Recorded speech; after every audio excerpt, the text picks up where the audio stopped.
эфире «Актуальное интервью», в студии Александр Хавренко. Здравствуйте. Через месяц в Якутске должна завершиться самая жаркая пора в сфере ЖКХ. Речь идет о подготовке к отопительному сезону. Главная задача для предприятия «Водоканал» – промывка городских водосетей. О том, как проходит промывочная кампания, с какими проблемами сталкиваются специалисты и насколько чистую воду мы пьем из крана.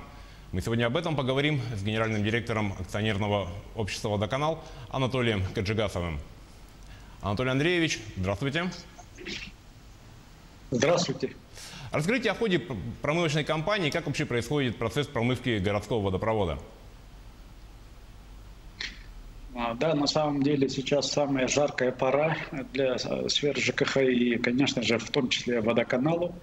Мы готовим полностью все наше оборудование, сети к прохождению зимнего периода. Как мы знаем, у нас в Якутии очень самый такой сложный период – это зимний период. Значит, мы промывку традиционно начали в начале июня, и на сегодня из 112 километров наших сетей промыто уже более 80%, это где-то около 90 километров. Работу продолжаем, значит, и планируем завершить к концу августа. Значит, как происходит промывка?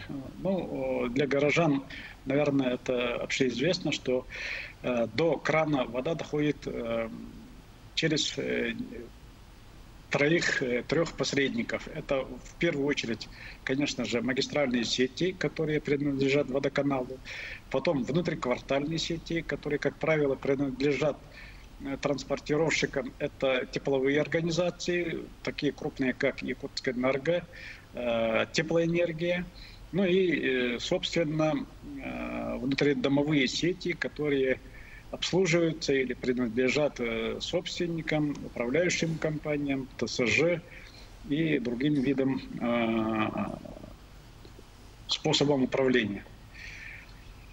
Соответственно, конечно же, промывка водосетей должна регулироваться очень четко, ясно, чтобы мы могли подать вот ту чистую воду, которую мы сегодня уже выдаем в город, чтобы она дошла до каждого крана. На сегодня мы с транспортировщиками работаем очень слаженно. Нас контролирует Роспотребнадзор. И после того, как мы промываем свои магистральные сети, мы, получив добро от Роспотребнадзора, даем информацию внутриквартальным сетям, транспортировщикам, тепловикам, чтобы они начали свою промывку.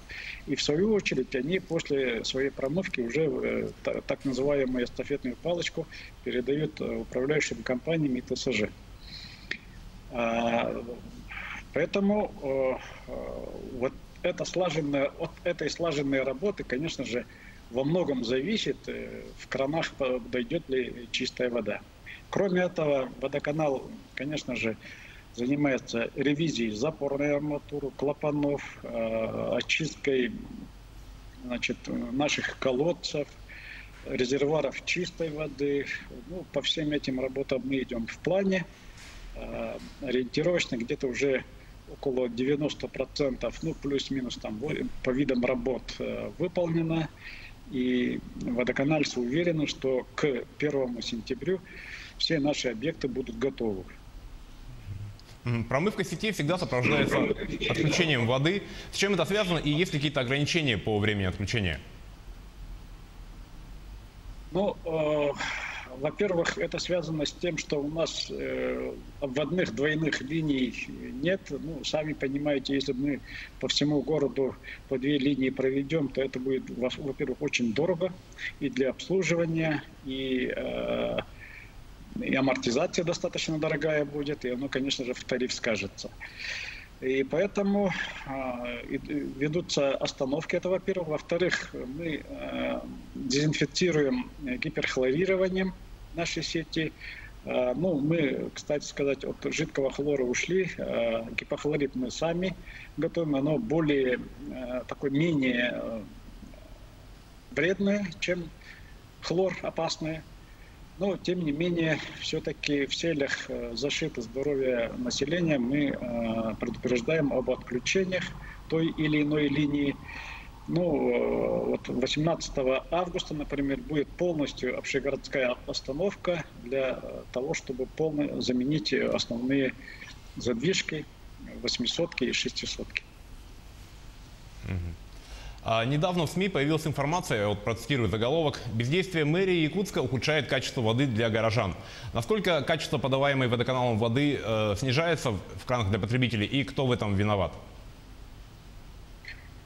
Ну, по анализам, да, на самом деле во многих кварталах вода, качество уже подходит ухудшенное, нежели то, что у нас идет с водозабора. И поэтому, как я уже ранее говорил, очень важно контролировать и координировать действия всех игроков данной компании, промывочной компании. Это водоканал, как я уже говорил, это транспортировщики, это тепловые компании, да, Якутская энерготеплоэнергия. Ну и третье звено, это до крана, это уже управляющие компании ТСЖ. Мы несколько раз обращались из прошлого года для того, чтобы вот эта вода, чистейшая вода, которую мы сегодня вырабатываем уже второй год, дошло до каждого крана. Обращались в администрацию города Якутска с тем, чтобы в планах подготовки к отопительному сезону, во-первых, вошло обязательная графа промывка внутридомовых сетей водоснабжения. Ну и в актах, в справках готовности была графа тоже о том, что сети холодного водоснабжения промыты. На сегодня, к сожалению, вот уже второй год мы пытаемся, но этой графы нет, поэтому говорить о том, что промывка полностью всей системы контролируется, ну, говорить рано. К примеру, тепловые сети контролируются, акты готовности, акты промывки подаются компаниями, которые подают тепло, это Якутская энерготеплоэнергия и так далее. А по промывке холодной воды такой графы нет, что мы и пытались и пытаемся инициировать. И, соответственно, мы сегодня не знаем, в каком состоянии и как промываются внутридомовые сети. Значит, ну, на самом деле надо сказать, что за последние годы существенно уменьшилось жалобы на воду, но, тем не менее, они есть и появляются и в социальных сетях. И мы всегда запрашиваем у людей, если у вас есть из-под крана течет какая-то не очень качественная вода, то в первую очередь надо указывать адрес, с тем, чтобы мы могли прийти, наши лаборанты пришли взять пробу и потом уже по цепочке пройтись и узнать, в каком месте, значит, зарыта вот эта причина грязной воды. Значит, мы, водоканальцы, 100% уверяем, что с водозаборной станции и с наших магистральных сетей идет на сегодня чистая вода. А может быть, какие-то меры надо принимать на государственном уровне, чтобы вот эту проблему в конечном итоге решить? Значит, ну, я считаю, что это небольшая проблема, она уже регламентирована федеральным законом 131 о местном самоуправлении. Это полномочия местной власти. К сожалению, мы, как водоканал, не являемся органом власти, поэтому и значит, обратились в городской округ, потому что по теплу, если есть такая графа промывка тепловых сетей, внутридомовых сетей, да, почему нельзя внести внутридомовые сети холодного водоснабжения? Я считаю, тут чисто организационный момент, никаких финансовых дополнительных затрат не требуется. Просто надо качественно, методично исполнять свои обязанности, которые прописаны федеральным законом 131 о местном самоуправлении. В период пандемии и ограничительных мер многие энергоснабжающие организации ощутили снижение уровня собираемости платежей. Наверняка это коснулось и вашего предприятия. Как сейчас обстоят дела и насколько серьезно это сказывается на деятельности водоканала?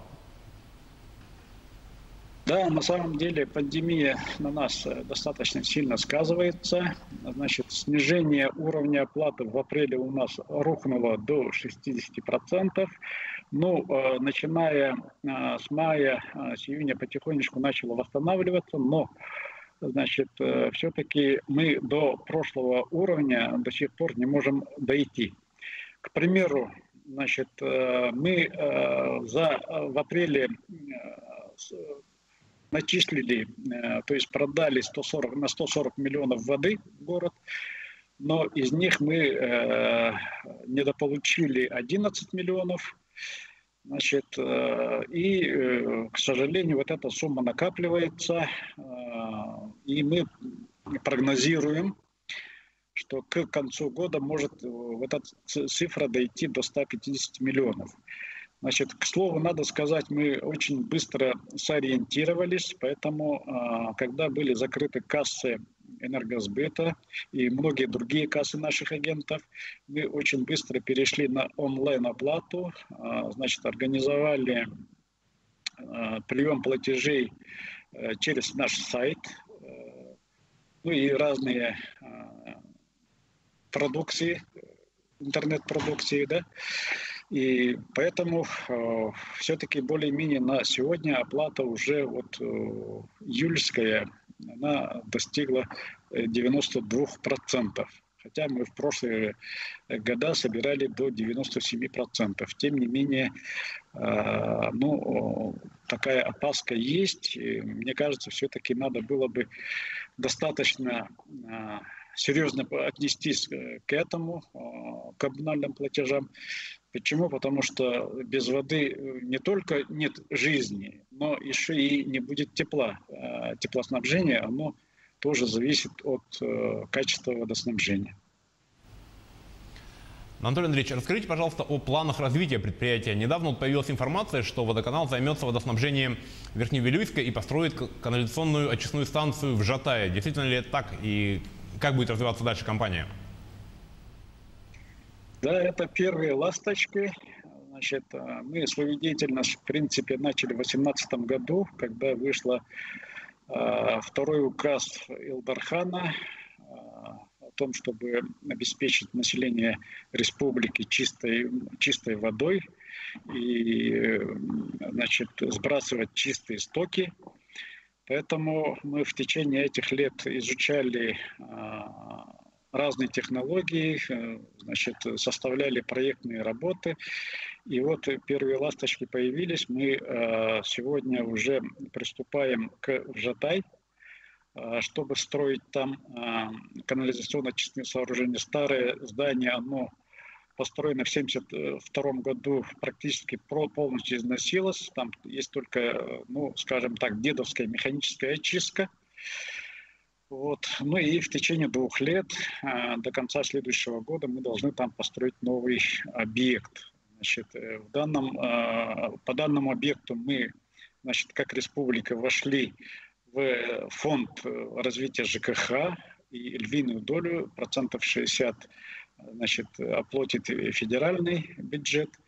Значит, ну и оставшиеся 40% перераспределены между бюджетом республики, бюджетом муниципального образования Жатай, ну и, собственно, концессионером, это акционерным обществом «Водоканал». Что касается Верхневилюйска, мы тоже, значит, с прошлого года работаем по проектированию. Сегодня все проекты, значит, прошли полную проверку. Значит, там уже мы провели конкурсный отбор кредитной организации. Значит, мы в этом году должны умощнить, значит, водозаборную станцию. И со следующего года построить внутрипоселковые сети в Верхневилюйске с тем, чтобы потом уже внутриквартальные сети взяло на себя муниципальный орган власти. Значит, ну, как и знают жители республики, в 2018 году у нас там произошла экологическая катастрофа, когда вот дамба Алроса прорвала, да, и, конечно же, это очень сильно сказывается на здоровье населения. Анатолий Андреевич, спасибо за интересную беседу. О ходе промышленной кампании мы поговорили с генеральным директором акционерного общества «Водоканал» Анатолием Гаджигасовым. Это было актуальное интервью. Всего вам доброго.